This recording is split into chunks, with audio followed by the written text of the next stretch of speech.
स्वागत है आप सभी का हमारे YouTube चैनल पे। तो आज हम अपनी क्लास करेंगे बाल विकास एवं सीखने की प्रक्रिया में, जो कि डीएलएड प्रथम सेमेस्टर का ये प्रथम प्रश्न पत्र है। और हम इसके ऑब्जेक्टिव, जितने भी ऑब्जेक्टिव क्वेश्चन प्रीवियस ईयर के आए हैं उसके बारे में हम डिस्कस करेंगे। तो हम शुरू करते हैं आज का वीडियो से। अब ये पहला क्वेश्चन है, दिख रहा है आपको, बाल विकास एवं सीखने की प्रक्रिया। पहला क्वेश्चन है, अधिगम का सूझ का सिद्धांत दिया था। तो किसने दिया था? तो दिया था कॉलर ने दिया था। ठीक है। दूसरा, कॉलर ने जिस चिंपैंजी पर प्रयोग किया था उसका नाम है, तो उसका नाम था सुल्तान। आप सुनते जाइए, सुनने से क्या होता है, आपको याद करने की क्षमता आपकी बढ़ जाएगी। अगर एक दो बार वीडियो आप देख लेंगे तो आप जल्दी से इस क्वेश्चन को याद कर लेंगे और एग्जाम में भी कर लेंगे। ठीक है। तो तीसरा क्वेश्चन है हमारा, संज्ञात्मक विकास के लिए किस सिद्धांत के प्रतिपादक हैं? तो संज्ञात्मक के लिए हमारे जीन पियाजे हैं। चौथा क्वेश्चन हमारा, सामाजिक विकास के सिद्धांत के प्रतिपादक हैं? तो ये हैं व्युगास्की। पांचवा क्वेश्चन है, बुद्धि के बहुकारक सिद्धांत का प्रतिपादन किसने किया था? तो इसको किया था थॉर्नडाइक ने किया था। ये सारे क्वेश्चन पिछले साल पूछे गए हैं और ये आगे भी पूछे जाने की पूरी संभावना है। ठीक है। तो इसको आप ध्यान से देखते रहिए। तो छठा क्वेश्चन है, बाल विकास के अंतर्गत शैशवावस्था की आयु होती है। तो बाल विकास में इसका होता है जन्म से 5 वर्ष तक। कई जगह आप जन्म से 0 से 6 देता है, तो वो भी आपका क्वेश्चन सही है। 0 से 6, 0 से 5 या जन्म से 5, तो उस क्वेश्चन को सही है। यानी 5 भी दे और 6 भी दे, दोनों हमारा सही क्वेश्चन है। कई बुक में 6 भी देता है और कई में हमारा 5 भी देता है। तो नेक्स्ट क्वेश्चन देखते हैं, 7वां क्वेश्चन, किसी समय एक व्यक्ति द्वारा किसी व्यक्ति वस्तु पर चेतना का केंद्रीकरण कहलाता है। क्या कहलाता है? केंद्रीकरण यानी ध्यान। यानी किसी समय एक व्यक्ति द्वारा किसी व्यक्ति वस्तु पर चेतना का केंद्रीकरण, यानी केंद्रीकरण हमारा क्या होता है? ध्यान कहलाता है। ठीक है। 8वां क्वेश्चन हमारा है, वह ध्यान जिसमें अपनी इच्छानुसार किसी व्यक्ति वस्तु पर चेतना केंद्रित करता है, यानी इच्छानुसार, यानी यहाँ पे लिखा है इच्छानुसार, तो इसका आंसर हो जाएगा हमारा ऐच्छिक। अगर बिना इच्छा का हुआ तो अनैच्छिक हो जाता, लेकिन इसमें क्या दिया हुआ है? इच्छानुसार, तो हो जाएगा ऐच्छिक। नेक्स्ट क्वेश्चन देखते हैं, वह ध्यान जिसमें अपनी इच्छा के बिना, अब जैसे 9वां क्वेश्चन है, इच्छा के बिना, यानी इच्छा के बिना यानी अनैच्छिक हो जाएगा क्वेश्चन। इच्छा के बिना किसी व्यक्ति वस्तु पर अपना ध्यान केंद्रित करता है तो आता है अनैच्छिक ध्यान। 10वां क्वेश्चन हमारा, व्यक्तिगत विभिन्नता के संबंध में आज हमारा यह विचार है कि व्यक्तिगत विभिन्नताओं में संपूर्ण व्यक्तित्व का कोई भी ऐसा पहलू सम्मिलित हो सकता है जिसका माप किया जा सकता है। यह विचार किसने दिया था? तो यह विचार दिया था स्किनर ने। ये विचार आपको 2-3 जो हमारे वैज्ञानिक हैं उनका विचार आपको याद करने हैं। इसमें लघुत्तरी में भी पूछ सकता है क्वेश्चन और तिलघुत्तरी में भी पूछ सकता है क्वेश्चन। तो 11 क्वेश्चन देखते हैं, प्रसूत अधिगम का सिद्धांत किसने दिया था? तो उसने दिया था स्किनर ने दिया था। नेक्स्ट क्वेश्चन है, निम्न में से थॉर्नडाइक का नियम है। थॉर्नडाइक का नियम क्या है? तत्परता का नियम, अभ्यास का नियम, प्रभाव का नियम। यानी थॉर्नडाइक ने ये तीनों नियम दिया था, तो इसका सही आंसर हो जाएगा उपयुक्त सभी। वाटसन ने संवेग बताया है। तो वाटसन ने संवेग बताया है हमारे 3। अब इसमें दिया हुआ है वाटसन ने कौन कौन संवेग बताया है? तो क्रोध, भय, प्यार।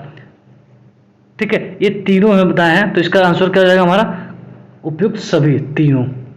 यानी वाटसन ने 3 संवेग बताए और ये तीनों कौन से हैं? क्रोध, प्यार और भय।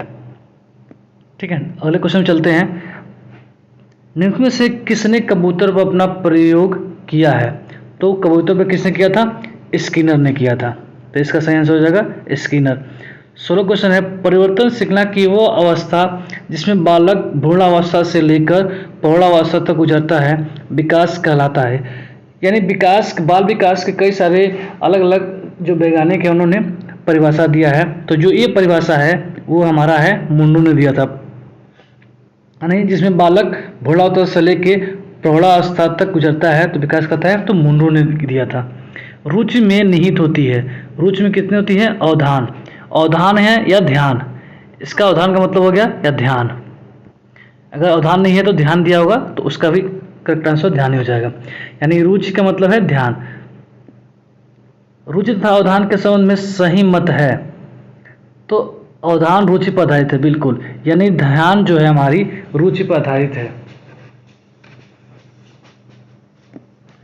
अगला क्वेश्चन देखते हैं। निम्न से अभिप्रेरणा से स्रोत है। अभिप्रेरणा स्रोत है बालक, आवश्यकताएं और उद्दीपक। तो इसका सही आंसर हो जाएगा अ और स, यानी बालक और उद्दीपक ये दोनों अभिप्रेरणा के स्रोत है। तो इसका करेक्ट आंसर हो जाएगा अ और स दोनों। 20वां क्वेश्चन है अधिगम के प्रयत्न और भूल के सिद्धांत के प्रतिपादक हैं। तो इसका सही आंसर हो जाएगा हमारा थार्नडाइक। प्रयत्न और भूल के सिद्धांत, कई तरह के सिद्धांत हैं हमारे, इसमें प्रयत्न और भूल का सिद्धांत जो दिया था वो है हमारे थार्नडाइक ने। अवधान यहाँ पे दिया हुआ है, अवधान में निहित है तो इनित क्या है? रुचि। अभी इससे पहले जो क्वेश्चन हम पढ़ रहे थे कि रुचि किससे निहित है, तो अवधान में याद थी रुचि। इसका उल्टा क्वेश्चन ऊपर था और इसके उल्टा क्वेश्चन नीचे आ गया है, ठीक है। उल्टा पूछ दिया है कि अवधान में निहित है तो रुचि में। 22वां क्वेश्चन है नैतिक विकास के सिद्धांत के प्रतिपादक हैं। तो इसके हैं हमारे कोहलबर्ग। जो नैतिक विकास के सिद्धांत हैं उसके हैं हमारे कोहलबर्ग। 23वां क्वेश्चन है मनोविज्ञान सभी को एक नई दिशा में संकेत करती है। यदि उसे उचित रूप में समझा जा सके तथा उचित ढंग से विकास हो सके तो प्रत्येक बालक एक सफल व्यक्ति बन सकता है। किसका कथन है? तो ये कथन हमारा है थॉमसन का, ठीक है। अब अगला क्वेश्चन देखते हैं। सीखने का वक्र एक व्यक्ति की निश्चित क्रिया में प्रगति का ग्राफिक प्रदर्शन है। यह कथन किसका है? तो यह कथन हमारा है स्किनर का है। नेक्स्ट क्वेश्चन देखते हैं। किसी विधि के द्वारा मनुष्य के चेतन के साथ साथ अचेतन मन का भी अध्ययन किया जाता है। तो ये किया जाता है मनोविश्लेषण विधि द्वारा, ठीक है। नेक्स्ट क्वेश्चन है हमारा 26वां अल्पकालिक स्मृति है। तो इसका सही आंसर है इसमें व्यक्ति उत्तेजना को शीघ्र भूल जाता है। यानी अल्पकालिक का मतलब यहाँ पे अगर वर्ड से समझे अल्प मतलब बहुत कम समय के लिए, तो इसमें इसका सही आंसर हो जाएगा क्या होगा? इसमें व्यक्ति उत्तेजना को शीघ्र भूल जाता है, इसको हम बोलते हैं अल्पकालिक स्मृति। अगर यही बोलता कि दीर्घकालिक तो हमारा ये शीघ्र नहीं बोलता है, ठीक है। 27वां क्वेश्चन है रुचि को प्रभावित करने वाले कारक। रुचि को प्रभावित करने वाले कारक, इसका ऑप्शन है परिवार के आश्रय, बिल्कुल ये भी हमारे प्रभावित करती है। विद्यालय का कठोर वातावरण ये भी करता है। अभिभावक का अनुचित व्यवहार, ठीक है। तो ये तीनों ही हमारे जो कारक हैं ये रुचि को प्रभावित करते हैं, ठीक है। 28वां क्वेश्चन है वंशानुक्रम माता पिता से संतान को प्राप्त होने वाले गुणों का नाम है। ये परिभाषा किसने दिया था? तो ये परिभाषा दिया था रूट बेंटिंग ने की है, ठीक है। अब नेक्स्ट क्वेश्चन 29वां क्वेश्चन देखते हैं। निम्न से कौन सा चिंतन में प्रयुक्त होने वाली सामग्री के अध्ययन नहीं आता है? तो चिंतन के तो प्रयत्न आता है, प्रतिभा भी आती है, संवेदना भी आती है। ये पूछा है नहीं आता है तो पदार्थ जो ऑप्शन में दिया हुआ है पदार्थ वो नहीं आता है। प्रत्यय भी आता है, संवेदना भी आती है और प्रतिभा भी आती है। 30वां क्वेश्चन हमारा बालक के कोषों और पेशियों के समय के साथ साथ होने वाले परिवर्तन होने वाला वो परिवर्तन जिसके कारण वह निश्चित समय पर ही कोई कार्य करने योग्य होता है कहलाता है। तो इसका सही आंसर हो जाएगा परिपक्वता। यानी कोई भी बालक, इसमें ऑप्शन आप पढ़ेंगे क्वेश्चन में के साथ साथ होने वाले परिवर्तन जिसके कारण वो निश्चित समय पर ही अपना कार्य करने के योग्य रखता हो। तो जाहिर सी बात है जो परिपक्व होगा वही अपना निश्चित समय पर कार्य करने के योग्य रखेगा, ठीक है। अब 31 जो क्वेश्चन है माता पिता तथा अन्य पूर्वजों से बालकों को जो अनुवांशिक गुण प्राप्त होता है उसके वाहक होते हैं। तो उसके वाहक होते हैं हमारे जीन्स होते हैं। तो इसका करेक्ट आंसर तो हमारा जीन्स हो गया। 32वां क्वेश्चन हमारा है समान स्तर के बालक की बुद्धि लब्ध होती है। बुद्धि मतलब IQ पूछ रहा है कि IQ कितनी होती है। तो IQ हमारी क्या होती है? जो 90 से 109 होती है वो उसकी सामान्य स्तर पे। जो ये वाला दिया हुआ है ये अच्छे लेवल पे, मतलब बहुत ही अच्छा बुद्धि उसकी IQ है। लेकिन ये पूछ रहा है हमारा सामान्य स्तर का, तो 90 से 109 यानी 100 के आसपास जो भी कुछ होगा वही हमारा सामान्य स्तर का बालक होगा। ठीक है। 33वां क्वेश्चन है हमारा, व्यक्तिगत परीक्षण के लिए प्रयुक्त होने वाले टीएटी परीक्षण का निर्माण किसने किया? तो इसका सही आंसर होगा मर्रे और मॉर्गन ने। ठीक है। 34वां क्वेश्चन देखते हैं, बालक के केंद्रक न्यूक्लियस में समानतः कितने गुणसूत्र होते हैं? तो इसका कितना होता है? 46 गुणसूत्र होते हैं। तो कितने जोड़े, यानी 23 जोड़े होते हैं और 46 गुणसूत्र होते हैं। ठीक है। तो नेक्स्ट क्वेश्चन देखते हैं, 35वां क्वेश्चन, निम्न में से कौन सा परीक्षण बुद्धि का मापन करता है? निम्न से कौन सा परीक्षण बुद्धि का मापन करता है? तो ये कराता है भाटिया बैटरी। ये 2016 में क्वेश्चन पूछा हुआ है, तो ये जरूर पूछने की संभावना है 2023 में। अब 36वां क्वेश्चन है, बाल विकास के अंतर्गत बाल्यावस्था की अवधि मानी जाती है। बाल्यावस्था की अवधि क्या होती है? हमारी 6 से 10 वर्ष होती है। नेक्स्ट क्वेश्चन 36वां, बाल विकास के अंतर्गत किशोरावस्था की अवधि मानी जाती है। तो किशोरावस्था की क्या होती है? 11 से 18 होती है हमारी। बाल्यावस्था 6 से 10 और किशोरावस्था के 11 से 18। 38 क्वेश्चन देखा जाए, संबंध प्रतिक्रिया का सिद्धांत क्या है? इस संबंध प्रतिक्रिया यानी ये पावलोव, इन्होंने एक कुत्ते पे किया था। ठीक है। तो इसका संबंध प्रतिक्रिया का सिद्धांत हमारे पावलोव का है। नेक्स्ट क्वेश्चन है 39, चिंपैंजी वनमानुष पर आधारित सूझ का सिद्धांत। अब इस सूझ का सिद्धांत आगे भी हमने देखा था। तो सूझ का सिद्धांत क्या है? हमारा अंतर्दृष्टि सिद्धांत से।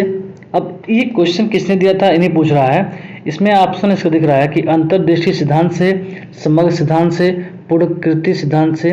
तो ये तीनों ही सिद्धांत से हमारा आधारित है। तो इसका करेक्ट आंसर हो जाएगा हमारा इस सभी, यानी 40वां क्वेश्चन है। नेक्स्ट क्वेश्चन देखते हैं, थॉर्नडाइक ने अपना प्रयोग किया था। तो थॉर्नडाइक ने अपना प्रयोग बिल्ली पर किया था। 41 क्वेश्चन, संज्ञानात्मक विकास को 3 भागों क्रियात्मक अवस्था, प्रतिक्रियात्मक अवस्था तथा संज्ञानात्मक अवस्था में विभाजित करने वाले मनोवैज्ञानिक हैं। तो मनोवैज्ञानिक क्या है? ब्रूनर है। 42वां क्वेश्चन है, वह स्तर जिसमें बच्चा अपने परिवेश की वस्तु में विभेद करना प्रारंभ करता है वह स्तर है। तो पूर्व संक्रियात्मक अवस्था में जो बच्चा है वो अपने वस्तु में विभेद करना प्रारंभ कर देता है। नेक्स्ट क्वेश्चन देखते हैं 43, वह स्तर जिसमें बालक वस्तुएं या पदार्थों के संबंध में चिंतन करना। अब जिससे पहले क्वेश्चन था विभेद करना है और इसमें चिंतन करना या तर्क करना प्रारंभ करता है, वह स्तर है मूर्त संक्रियात्मक अवस्था। ठीक है। इस क्वेश्चन को आप देख लीजिएगा कि चिंतन करना और विभेद करना कि दोनों का जो क्रिया प्रारंभ करता है वो स्तर क्या है? एक का हमारा पूर्व संक्रियात्मक होता है और एक का हमारा मूर्त संक्रियात्मक अवस्था होती है। तब चलते हैं अगले क्वेश्चन पे, 44वां क्वेश्चन, किस मनोवैज्ञानिक ने बौद्धिक विकास को 4 अवस्थाओं में विभाजित किया? तो इसका होगा हमारा आंसर जीन पियाजे ने, यानी बौद्धिक विकास को 4 अवस्थाओं में विभाजित किया है इन्होंने। 45वां क्वेश्चन है, थॉर्नडाइक ने अधिगम के कितने गौण नियम दिए हैं? तो थॉर्नडाइक ने 5 गौण नियम दिए हैं। ठीक है। हम अगले क्वेश्चन देखते हैं, निम्न से कौन सा अर्जित प्रेरणा के अंतर्गत आता है? ये क्वेश्चन 2015 में पूछा हुआ है। तो इसका आंसर हो जाएगा प्रतिष्ठा, यानी कौन सा अर्जित अभिप्रेरणा के अंतर्गत आता है? तो प्रतिष्ठा। 47 क्वेश्चन देखते हैं, सीखी गई सामग्री को पुनः स्मरण रखने की असफलता कहलाती है। तो क्या कहलाती है? विस्मरण, यानी पुनः स्मरण रखने की असफलता, यानी विस्मरण यानी भूल गया। तो इसकी जो असफलता कहलाती है विस्मरण कहलाती है। 48 क्वेश्चन देखते हैं, एक सशक्त विद्यालय अपने शिक्षकों में निम्नलिखित योग्यता में से किसे सर्वाधिक बढ़ावा देगा? किसको बढ़ावा देगा? पहला, परीक्षण करने की प्रवृत्ति को नहीं, स्मृति को नहीं, अनुशासन को नहीं। तो इसका करेक्ट आंसर होगा प्रतिस्पर्धात्मक अभिवृत्ति, यानी एक विद्यालय अगर शिक्षकों के लिए योग्यता देगा तो क्या दिखेगा? प्रतिस्पर्धात्मक अभिवृत्ति दिखेगा। 49 क्वेश्चन देखते हैं, शारीरिक रूप से अक्षम बच्चों को सामान्यतः होता है। तो क्या होता है इनको? डिस्ग्राफिया। इनको क्या होता है? डिस्ग्राफिया होता है। 50वां क्वेश्चन देखते हैं, एक बच्चा जो से ग्रस्त है वह सा और वाज तथा न्यूक्लियर एवं अनक्लियर में अंतर नहीं कर पाता है उसको कौन सा रोग होगा, उसे कहते हैं डिसलेक्सिया कहते हैं। यानी डिसलेक्सिया में बच्चे को स और वाच करने में अंतर करने में दिक्कत होती है या न्यूक्लियर एवं अनक्लियर में अंतर करने में दिक्कत होती है। ठीक है, तो अगला क्वेश्चन देखते हैं 51वां। जब दो बालक विभिन्न समानताएं रखते हुए भी आपस में भिन्न व्यवहार करते हैं तो इसे कहते हैं, इसे क्या कहते हैं, व्यक्तिक विभिन्नता। ठीक है, ये क्वेश्चन आपको अति लघुत्तर में मिल जाएगा, व्यक्तिक विभिन्नता क्या कहलाती है। तो 52वां क्वेश्चन चलते हैं। प्रोजेक्ट प्रणाली के जन्मदाता हैं, तो प्रोजेक्ट प्रणाली के जन्मदाता कौन है, किलपैट्रिक्स हैं, किलपैट्रिक। यानी प्रोजेक्ट प्रणाली के जन्मदाता हमारा कौन है, किलपैट्रिक। 53 क्वेश्चन देखते हैं। वह विधि जो व्यक्तित्व के गुणों का अनुमान लगाने के लिए प्रयुक्त होती है कहलाती है मापन रेखन विधि। यानी इसका करेक्ट आंसर हो जाएगा हमारा मापन रेखन रेखा विधि। 54 क्वेश्चन है। बाल विकास का प्रमुख आधार है, तो वंशानुक्रम और वातावरण। बिल्कुल, वातावरण अच्छी होना चाहिए और वंशानुक्रम से ही बाल विकास का आता है, तो इसका करेक्ट आंसर हो जाएगा हमारा दोनों, उपयुक्त और वो दोनों। 55 क्वेश्चन हमारा देखते हैं। वंशानुक्रम माता पिता से संतानों को प्राप्त होने वाले गुण हैं, यह कथन है। एक कथन किसने दिया था, तो ये दिया था रूथ वैन-टिक ने दिया था। ठीक है, 56 क्वेश्चन देखते हैं। बाल विकास की अवस्थाएं हैं, बाल विकास की अवस्थाएं हैं हमारी उपयुक्त सभी, शिशुअवस्था, बाल्यावस्था, किशोरावस्था, यानी यह तीनों ही है। 57 क्वेश्चन देखते हैं। प्रतिभाशाली विद्यार्थी हैं, तो प्रतिभाशाली कौन है, अपनी आवश्यकताओं को दृढ़तापूर्वक नहीं कह पाते हैं, अपने निर्णयों में आत्मनिर्भर होते हैं, यानी और शिक्षकों से स्वतंत्र होते हैं, स्वभाव में अंतर्मुखी होते हैं। तो इसका करेक्ट आंसर हो जाएगा अपने निर्णयों में आत्मनिर्भर होते हैं। यानी प्रतिभाशाली विद्यार्थी वे होते हैं जो अपने निर्णयों में आत्मनिर्भर होते हैं। अब अगला क्वेश्चन देखते हैं, 58 क्वेश्चन। आरटी 2009 भारत में कब लागू हुआ। आरटी का मतलब right to education, right to education. RT का मतलब है कब लागू हुआ, तो लागू हुआ हमारा 1 अप्रैल 2010 को। ठीक है, 59 क्वेश्चन देखते हैं। जब बालक स्वयं परीक्षण करता है और नए कार्यों को अपने अनुभव के आधार पर सीखता है, वह अधिगम की कौन सी विधि है। 59 में तो इसका आंसर होगा परीक्षण करके सीखना। ठीक है, खुद कार्य करेगा और नया अनुभव के आधार पर सीखेगा, तो परीक्षण करके ही सीखेगा वो। 60वां क्वेश्चन है हमारा। नैतिक विकास के सिद्धांत के प्रतिपादक हैं, तो नैतिक विकास के कौन है हमारे, कोहलर हैं। 61 क्वेश्चन देखते हैं। व्योगास्की के अनुसार बच्चे अपने साथी समूह के सक्रिय सदस्य कब होते हैं, तो वो हमारे होते हैं किशोरावस्था में। 62 क्वेश्चन देखते हैं। कक्षा में एक प्रभावी शिक्षक अधिगम प्रक्रिया होती है जब शिक्षक बच्चों के ज्ञान को पढ़ाई जाने वाली नई संकल्पनाओं के साथ जोड़ने में सहायता करता है। इसके पार्श्व में निहित उद्देश्य है, तो इसका वह शिक्षार्थी स्वायत्ता। 63 क्वेश्चन देखते हैं। सामाजिक तथा सांस्कृतिक विकास का सिद्धांत संबंधित है, तो किससे संबंधित है, व्योगास्की से संबंधित है। 64 क्वेश्चन देखते हैं। इंद्रिय जनित गामक अवस्था का संबंध किस मनोवैज्ञानिक से है, तो हमारा है जीन पियाजे से है। वस्तु अस्थायित्व बालकों में जब पाया जाता है तो वे वस्तुओं को आसानी से खोज लेते हैं, किस मनोवैज्ञानिक से इसका संबंध है, तो इसका संबंध है हमारा जीन पियाजे से है। 66 क्वेश्चन देखते हैं। सूझ का सिद्धांत किस मनोवैज्ञानिक का है, तो सूझ का सिद्धांत जो है वो हमारा कोहलर के हैं। 67 के किसका कथन है कि वंशानुगत माता पिता से संतानों को प्राप्त करने वाले गुण हैं, तो ये है रूथ बेनेडिक्ट का। ये कई साल पूछा गया क्वेश्चन, 2015 में भी पूछा गया था क्वेश्चन है जो ऊपर आपने देखा है। अब 68 देखते हैं।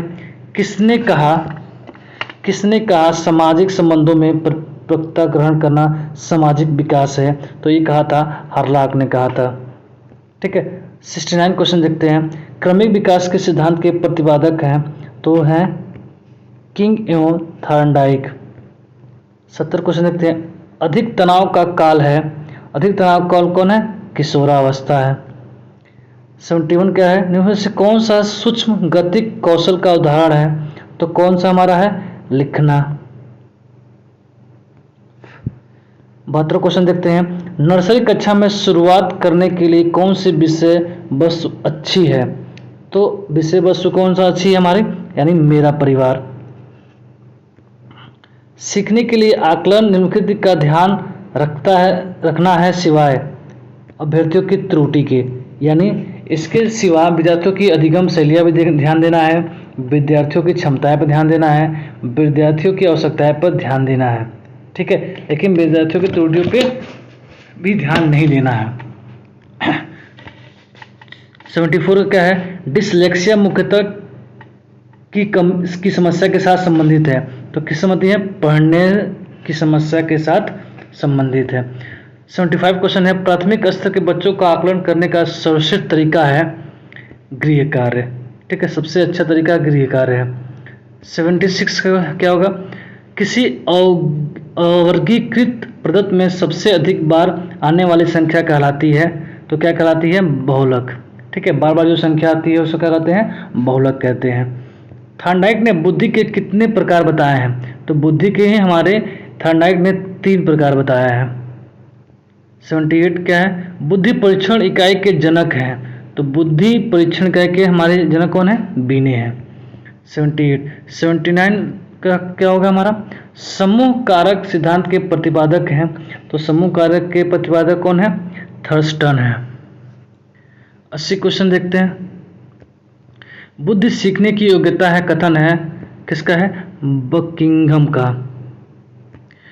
पिछड़े बालक वे हैं जिनकी सीखने की गति धीमी है, बिल्कुल, जिनकी बुद्धि उपरोधि स्तर 80 से 90 के बीच है, जो मानसिक रूप से अस्वस्थ असंयोजित है, यानी ये तीनों ऊपर के ये पिछड़े बालक के निशानी है। तो इसका सही आंसर क्या हो जाएगा हमारा? उपयुक्त सभी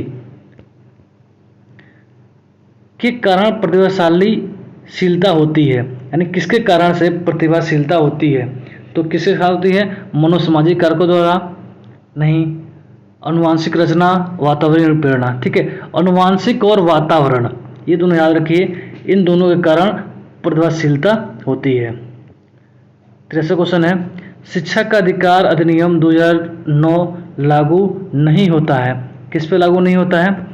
तो निःशक्त बच्चे पर लागू होता है, 6 से 14 वर्ष के बच्चों लागू होता है। बच्चों का नियमित उपस्थिति यानी लागू नहीं होता किस पे? 14 से 18 वर्ष की आयु के बच्चों पे लागू नहीं होता। 84 क्या है? आप अनपढ़ माता पिता के बच्चों को अंग्रेजी सिखाना चाहते हैं, तो क्या करना होगा? आप उसे माध्यम भाषा की सहायता से अंग्रेजी सिखाने का प्रयास करेंगे। जी, इसका करेक्ट आंसर हो जाएगा दो, आप उसे माध्यम भाषा की सहायता से अंग्रेजी सिखाने का प्रयास करेंगे। 85 क्वेश्चन देखे जाए। विशेष आवश्यकता वाले बच्चों की शिक्षा होनी चाहिए, तो कौन चाहिए? अन्य समान बालकों के साथ, बिल्कुल। इसकी जो विशेष आवश्यकता वाले बच्चों के अगर अन्य समान बालकों के साथ रहेंगे तो उनको देख के भी वो जल्दी सीख जाएंगे। 86 क्वेश्चन है। विशेष शिक्षा संबंधित है, तो विशेष शिक्षा संबंधित किससे है? कम योग्य विद्यार्थियों के लिए शैक्षिक कार्यक्रम से, तो इसका करेक्ट आंसर हमारा ब हो जाएगा। 87 क्वेश्चन देखा जाए। समस्या के अर्थ को जानने की योग्यता वातावरण के दोषों, कमियों एवं रिक्तियों के प्रति सजगता है, वो विशेषता है, तो इसका करेक्ट आंसर हो जाएगा हमारा सृजनशील बालकों की। 88 क्वेश्चन देखते हैं। निम्न से कौन सी अक्षमता केवल जन्मजात होती है? अक्षमता जन्मजात होती है, तो वो मंद बुद्धि होती है जो हमारी जन्मजात होती है। 89 क्वेश्चन देखा जाए। मंद अधिगमकर्ता जिनकी शैक्षिक उपलब्धि सामान्य योग्यता से कम रह जाती है कहे जाते हैं, तो क्या कहे जाते हैं? वो पिछड़े कहे जाते हैं। 90 क्वेश्चन। निम्न से कौन सी इकाई का उपयोग सुनने की क्षमता की जांच हेतु किया जाता है, तो वो किया जाता है हमारा डेसिबल। 91 क्वेश्चन है, स्कूली बच्चों में व्यक्तिगत भिन्नताएं किस रूप में पाई जाती हैं? तो किस में पाई जाती है? शारीरिक, मानसिक, रुचि, यानी ये तीनों ही पाई जाती हैं। इसका करेक्ट आंसर क्या हो जाएगा हमारा? सभी। 92, वर्तमान में निःशक्त बच्चों की शिक्षा के लिए कहा गया है, क्या कहा गया? समावेशी शिक्षा। ये क्वेश्चन पूछा जा सकता है, वर्तमान में निःशक्त बच्चों की शिक्षा के लिए कहा गया है, तो समावेशी शिक्षा। 93 क्वेश्चन है, एलेक्सिया है। एलेक्सिया क्या है? एक पढ़ने की अक्षमता है, यानी जिसको एलेक्सिया होता है वो पढ़ने में असक्षम होता है। 94 क्या है? विशिष्ट बालकों के अंतर्गत कौन आते हैं? तो विशिष्ट बालकों के अंदर क्या आते हैं? पिछड़ा बालक आता है, प्रतिभाशाली बालक आता है, मंदबुद्धि बालक आता है। ठीक है, यानी विशिष्ट बालक जाहिर सी बात है या तो अच्छा हो सकता है या तो बुरा होगा, यानी दोनों कैटेगरी में हमारे विशिष्ट में आते हैं, तो ये इसका करेक्ट आंसर क्या हो जाएगा हमारा? ये सभी।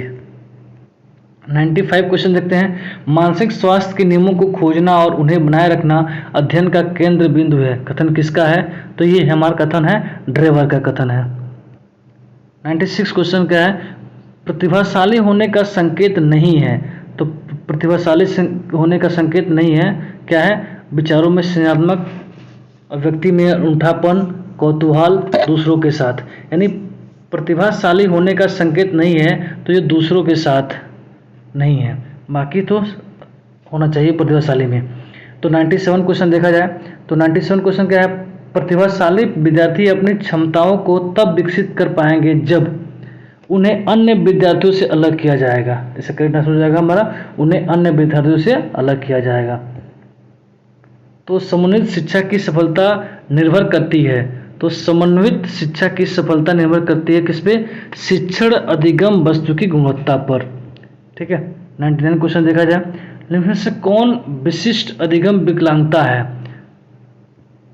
विशिष्ट अधिगम विकलांगता कौन है? तो डिसलेक्सिया। ठीक है, 100 क्वेश्चन देखते हैं, जन्म के समय चोट या भ्रूण क्षति की वजह से आई मानसिक मंदता कहलाती है, तो वो कहलाती है जैविक मंदता।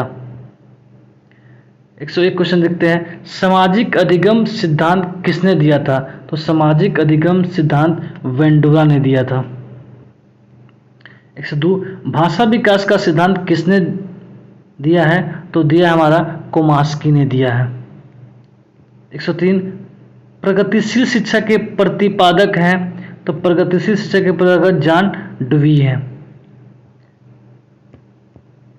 104, सामाजिक सांस्कृतिक विकास के सिद्धांत के जनक है, तो कौन है? हमारे व्योगास्की हैं। 105 क्वेश्चन देखते हैं, जॉन डुवी द्वारा समर्थित लैब विद्यालय के उदाहरण है, तो इसका होगा हमारा प्रगतिशील विद्यालय।